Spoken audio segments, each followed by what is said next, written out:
오늘 준비한 사건은 2017년 부산광역시에서 발생한 사건입니다. 한 보도방 점주가 걱정에 사로잡혀 있었어요. 아르바이트를 하던 도우미 직원이 흔적도 없이 사라졌기 때문이었습니다. 업계 특성상 연락 없이 그만두는 경우는 종종 있었지만 이번엔 느낌이 좀 많이 달랐어요. 사라진 직원은 50대 여성이었고요. 점주보다 나이는 많았지만 서로 존중하고 가족처럼 의지했던 사이였습니다. 그 직원은 9월 19일에 평소처럼 출근을 했다가 퇴근한 이후부터 행적이 묘연해졌다고 해요. 지금까지 한 번도 이렇게 말없이 무단결근을 한 적이 없는 사람이었기 때문에 점주가 혹시 무슨 일이 생겼나? 안 좋은 일이 생겼나? 이렇게 걱정이 되기 시작한 거죠. 그렇게 이틀째까지 출근을 하지 않습니다. 결국 이 보도방 점주가 직원이 혼자 살고 있었던 집으로 직접 찾아갔어요.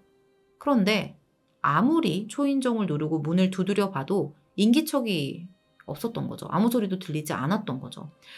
결국 점주는 연락을 달라는 쪽지를 써서 문에 붙여두고 발길을 돌릴 수밖에 없었습니다.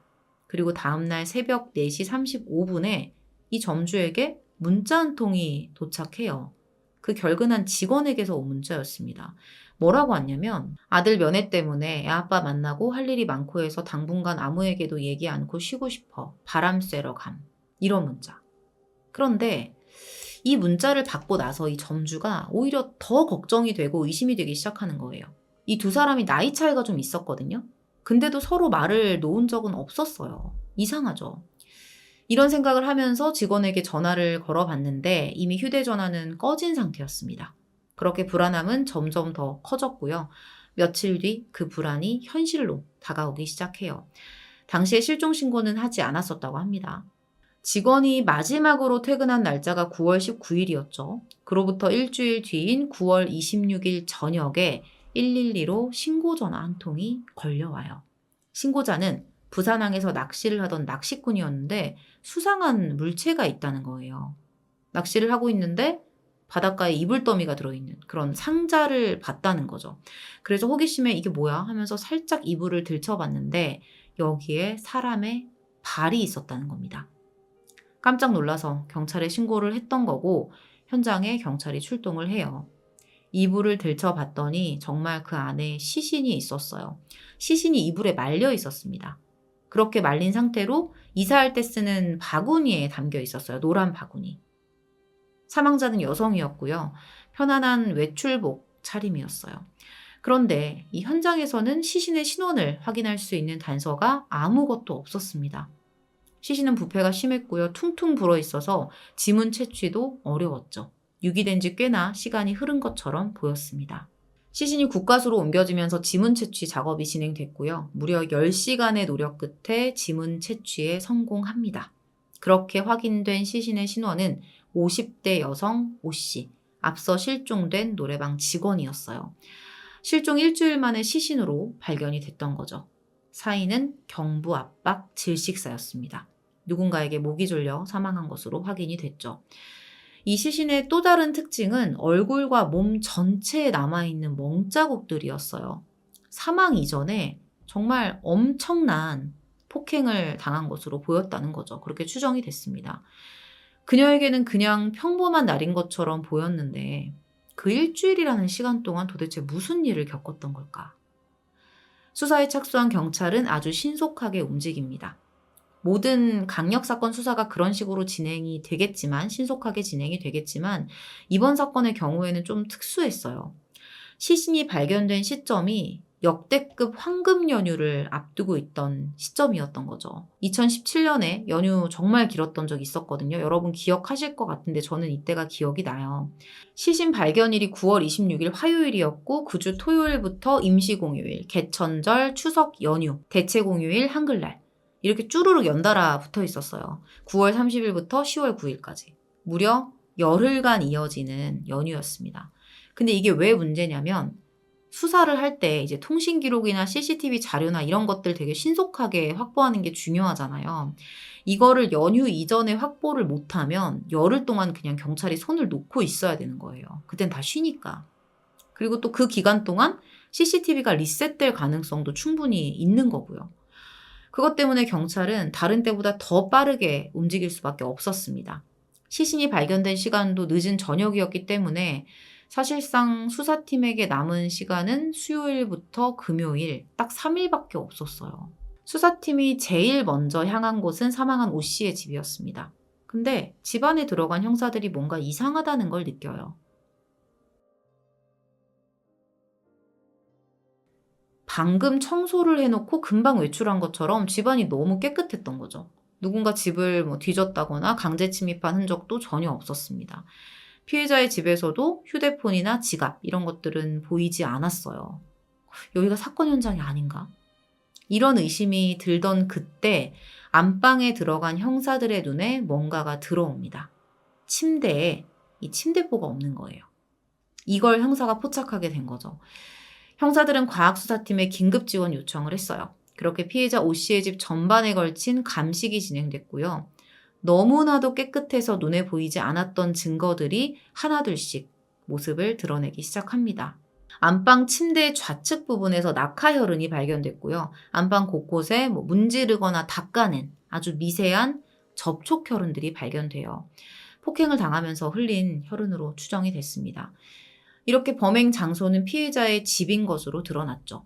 혈흔도 분석 결과 피해자 오 씨의 것으로 확인이 됐어요. 시간이 되게 촉박하잖아요. 그런 만큼 수사팀이 여러 팀으로 나눠서 움직이고 있었거든요. 오 씨의 집을 담당한 팀이 현장을 수사할 무렵 탐문을 맡은 팀은 오 씨의 주변인들을 만나고 있었는데 그러던 와중에 의미심장한 이야기를 하나 듣게 됩니다. 피해자 오 씨가 이사를 준비하고 있었다는 것. 그리고 살던 집의 전세금을 미리 받았다는 그런 소문들이 돌고 있었던 거예요. 확인 결과 이 소문은 사실이었습니다. 참 이런 거 보면 누군가 이사 가는 것까지는 알 수 있어요. 같은 동네에 살면. 근데 전세금을 미리 받고 이런 것들까지 소문이 난다는 게 참 신기하죠. 오 씨가 임대인에게 받은 금액은 1억 2천만 원 정도였다고 합니다. 큰 돈이에요. 수사팀은 이 전세금을 노린 범인에 의해서 피해자가 살해된 것으로 강하게 의심을 했죠. 이 수사팀의 어떤 의심을 뒷받침하는 증거는 오 씨의 통신 기록에서 확인이 돼요. 오 씨가 마지막 출근을 했던 게 9월 19일이었잖아요. 그날 이후의 통신 기록을 확보해서 분석을 했는데 여기에 특이한 기록이 남아 있었던 거죠. 21일 오전 6시 15분부터 이틀 동안 무려 14번이나 은행 ARS 전화를 걸었던 겁니다. 이게 19일 이후에 했던 유일한 통화 기록이었어요. 누군가 전세금을 노리고 오 씨를 살해한 뒤에 인출을 시도했을 수 있죠. 충분히. 수사팀은 이 통화가 범인의 인출 시도라고 생각을 했고요. 부산의 모든 은행에 피해자 계좌 인출 시도 내역 확인을 요청합니다. 그리고 여기서 수사팀이 한 가지 조건을 추가해요. 바로 비밀번호를 잘못 누른 기록, 이것까지 요청을 한 거예요. 그러니까 잘못 누른 것도 기록이 남는다고 해요. 잘못 누른 기록까지 요청을 했던 이유는 되게 복합적이에요. 일단 비밀번호가 틀리면 본능적으로 한 번 더 눌러보게 되잖아요. 그러면 그만큼 그 은행에 머무는 시간이 지체될 거고 목격자가 생기거나 범인의 동선을 파악할 수 있는 실마리가 남을 가능성도 높아지겠죠. 그 단서들을 잡기 위함이었습니다. 이때 시점이 금요일이었어요. 이미 이틀이 지나서 연휴 시작 전 마지막 날이었던 거예요. 수사팀은 직접 은행을 돌면서 자료를 확보해 나갔고요. 마감 2시간 전 모든 자료를 확보하는 데 성공합니다. 그리고 인출 기록이 있는 은행의 CCTV를 살펴보다가 빠르게 용의자로 보이는 남성을 특정할 수 있었어요. 40대 남성 이 씨였습니다. 신원을 이렇게 빨리 파악한 이유가 있었어요. 일단 이 씨가 모자나 마스크를 착용하지 않은 상태에서 인출을 했기 때문이었고요. 이 사람이 이미 수사선상에 올라가 있었던 인물이었기 때문이었습니다. 어떻게 된 거냐면 수사팀이 피해자가 실종된 19일을 기준으로 2달간 이 피해자와 통화량이 많은 순서대로 사람을 추렸었대요. 그 과정에서 이제 알리바이가 없는 사람이 10명이 나왔는데 이 씨가 그 중에 한 명이었던 거죠. 이 씨는 9월 22일과 24일 두 차례에 걸쳐서 피해자의 계좌에서 340만 원 정도를 인출한 것으로 확인됩니다.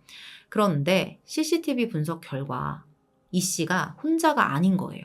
22일, 24일 이렇게 2번 돈을 인출했다고 말씀드렸는데 22일에 돈을 인출하고 나오면서 이 씨가 누군가와 이렇게 스치듯이 뭔가를 주고받는 모습이 딱 찍힌 거죠. 수사팀은 이 장면을 공범과 돈을 나누는 것으로 추정을 했습니다. 자, 24일 출금 때는 이 씨가 은행을 나선 다음에 트럭을 타고 사라졌는데 이 트럭 번호가 CCTV에 찍혀 있었어요. 수사팀은 여기서 또다시 팀을 나눴고요. 차량 수배와 이 씨 검거에 나섭니다. 곧장 이 씨 집으로 향한 수사팀은 집에서 이 씨를 검거해요. 그냥 멍하니 집에 앉아있다가 저항 없이 체포돼요. 그런데 경찰 조사에서 이 씨가 나는 그냥 시키는 대로만 했을 뿐이다. 이러면서 살인 혐의에 대해서는 발뺌하는 거예요. 자신은 공범이고 주범은 따로 있다. 이렇게 주장합니다. 뭘까요? 한편 차량 추적을 담당했던 팀이 있었죠. 이 수사팀은 차량 소유주가 20대 남성 구 씨라는 사실까지 파악을 하게 돼요. 당시 검거된 이 씨의 휴대폰에도 그 20대 구 씨의 번호 딱 하나만 저장이 되어 있었기 때문에 수사팀은 구 씨를 공범으로 특정을 하게 됩니다. 근데 이상한 점이 있어요. 이 씨가 나이가 더 많거든요. 구 씨보다. 근데 구 씨를 형이라고 저장을 해놓은 거예요. 이상하죠? 그래도 일단 구 씨를 검거하기 위해서 수사팀이 찾아갔는데 여기서 뜻밖의 사실을 알게 됩니다. 구 씨가 신용불량자인 자신의 삼촌에게 차량과 핸드폰 명의를 빌려갔었다는 사실이었습니다. 이 씨가 형이라고 저장한 이유가 드러난 순간이죠. 그렇게 50대의 구 씨, 삼촌이죠. 그를 주범으로 특정한 수사팀은 잠복 끝에 집으로 들어가는 구 씨를 체포합니다. 체포된 삼촌 구 씨는 커피 한 잔만 마시게 해주면 다 말하겠다. 이렇게 말하면서 형사들을 데리고 집으로 들어가요. 그리고 구 씨가 커피를 마시는 동안 형사들이 그의 집을 수색했는데 여기서 결정적인 증거를 발견합니다. 그렇게 찾아도 없었던 피해자의 휴대폰이 여기에 있었어요. 결정적 증거 맞죠? 수사팀은 구 씨를 경찰서로 데려가 조사를 시작합니다. 처음에는 혐의를 완강히 부인했지만 얼마 못 가 범행을 자백했습니다. 구 씨는 피해자 오 씨와 자신이 연인 관계였다고 주장을 했어요. 연인 관계인데 말다툼을 하다가 순간 너무 화가 나서 이제 목을 졸랐다는 거죠. 근데 결과적으로 이건 사실이 아니었고요. 법정에서도 받아들여지지 않습니다. 구 씨는 이미 따로 여자친구도 있었어요.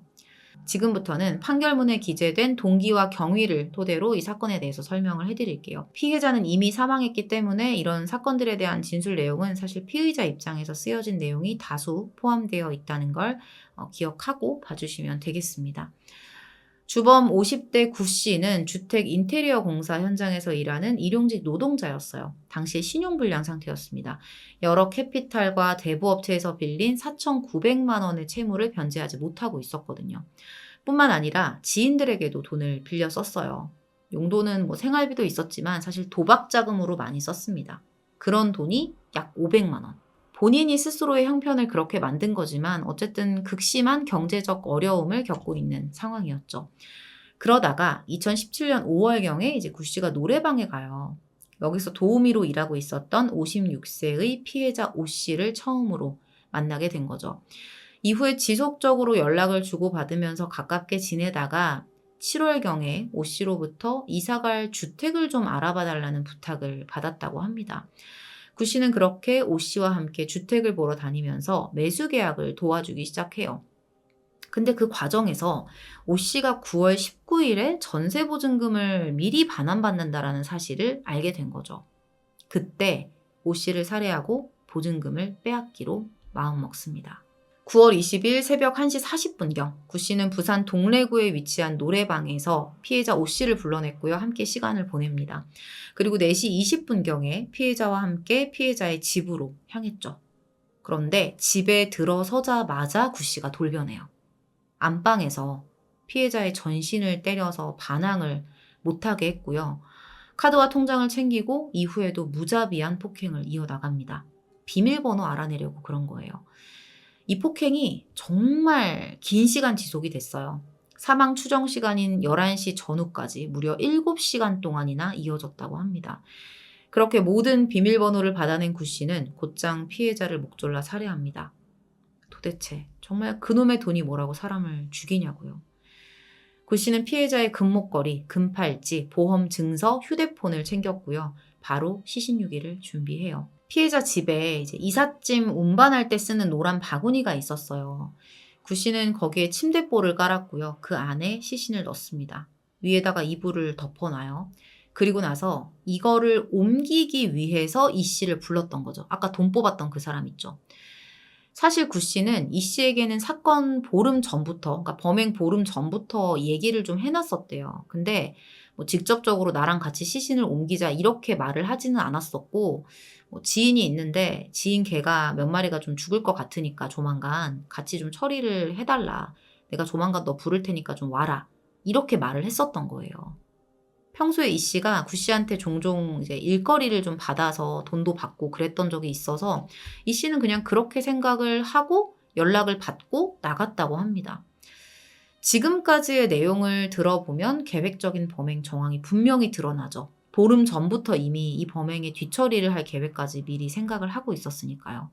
사건 당일 오후 3시 두 사람은 시신이 든 바구니를 택시에 실었고요. 구 씨의 집으로 향합니다.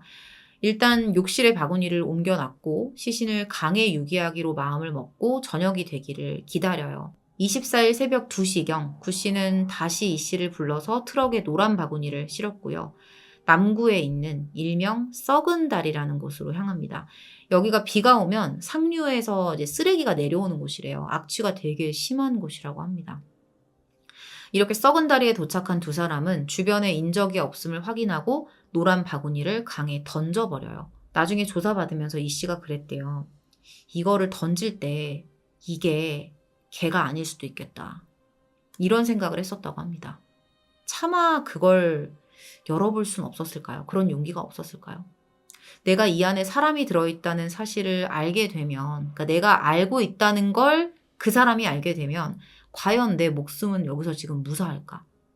내가 이곳을 모른 척하고 몰래 빠져나가서 사람이 죽었다고 신고를 하지 않는다면 나중에 나도 공범으로 잡힐 수 있는데 그냥 이렇게 눈치 없는 척 모른 척하고 있어야 될까? 바구니를 던진 두 사람은 무려 하루가 넘는 시간 동안 바구니가 떠내려가는 걸 계속 살펴봤다고 합니다. 그런데 구 씨의 예상과는 다르게 이 바구니가 가라앉아야 되는데 가라앉지를 않는 거예요. 그래서 25일 새벽 3시에 두 사람이 다시 그 바구니를 끄집어냅니다. 그리고 여기에 모래주머니 7개에서 8개를 묶어서 다시 유기를 했어요. 그런데 그렇게 했는데도 하천 아래로 가라앉지를 않았던 거죠. 결국 두 사람은 바구니를 다시 끄집어 올렸고요. 인근 교각 밑에 난간으로 옮긴 다음에 버려져 있던 고무대야를 덮어서 숨겨둬요. 이후에 2차례 더 바구니에 모래주머니와 돌을 가득 채웠고 바다 가까운 곳에 마지막으로 바구니를 유기합니다. 다행히 이 바구니가 먼 바다까지 나가지 않고 이제 해류를 타고 부산항으로 흘러 들어와서 이제 발견이 됐던 거죠. 범행 이후에 구 씨는 피해자의 금품을 자신의 것처럼 쓰고 다녔습니다. 여러 통장에서 340만 원을 인출했고요. 이 씨에게는 도와준 대가로 17만 원을 줬어요. 그리고 피해자 카드를 가지고 음식점에서 결제를 하고 다녔죠. 훔친 금목걸이와 금팔찌는 전당포에 팔아 넘겼는데 그렇게 챙긴 돈으로 뭘 했냐. 여자친구와 커플링을 마쳤다고 합니다. 사람 하나 죽여서 물에 유기해 놓고 자기는 그 돈으로 밥 사 먹고 커플링 맞추고. 주범 구 씨는 강도살인, 사체유기, 절도 등의 혐의로, 공범 이 씨는 사체유기 혐의로 구속됩니다. 1심에서 구 씨는 무기징역을 선고받았고요. 이 씨는 징역 10개월을 선고받습니다. 재판부는 우발적 범행이라는 구 씨의 주장과 개의 사체인 줄 알았다는 이 씨의 주장을 받아들이지 않았어요. 이후에 모든 항소는 기각됐고 이렇게 형이 확정됩니다. 그러면 좀 궁금해지는 게 있죠. 재판부가 이 공범 이 씨의 주장을 왜 인정하지 않았을까? 이 씨가 수사받을 때 이렇게 진술했었죠. 최초의 시신을 유기할 때 개가 아닐 수도 있겠다라는 생각을 했다. 이런 말을 했었잖아요. 만약에 정말 개의 사체로 알고 버렸다면 하루가 넘는 시간 동안 유기한 그 사체의 행방을 지속적으로 관찰하진 않았겠죠. 그리고 모래주머니에 매달아 던진 후에 다시 건졌잖아요. 이걸 건질 쯤에는 사람의 시신일 것이라는 생각을 했었다. 본인이 그렇게 진술을 했었거든요.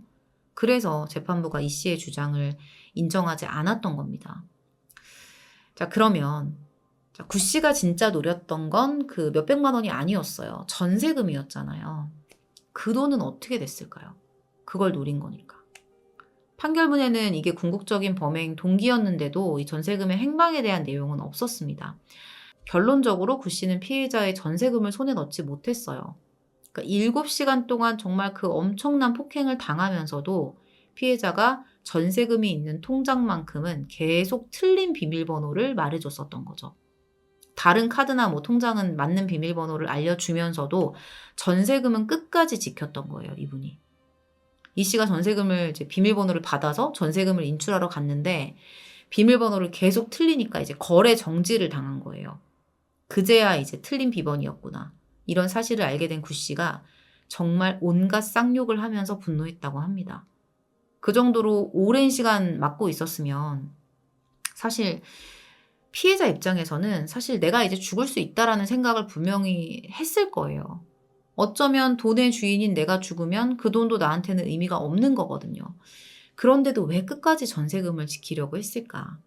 남은 자녀를 위해서 끝까지 통장의 비밀번호를 알려주지 않았을 것이다. 이렇게 추측을 했어요. 피해자한테 아들이 하나 있었는데 당시 군복무 중이었다고 해요. 어쩌면 마지막 순간까지도 남겨질 자식을 위해서 이것만큼은 뺏길 수 없다고 생각한 게 아닐까. 수사 관계자는 그렇게 생각하고 있었습니다. 정말 얼마나 돈에 미치면, 얼마나 돈의 가치를 자신의 인생에서 우선으로 두고 돈을 우상화시키면 이렇게 사람을 죽이는 일에도 망설임이 없어지는 걸까요? 끝까지 물속에 가라앉지 않았던 이 피해자의 시신을 멀리서 지켜보면서 구 씨는 무슨 생각을 했을까요? 저는 사실 범죄자 마음을 들여다보고 싶지는 않은데요.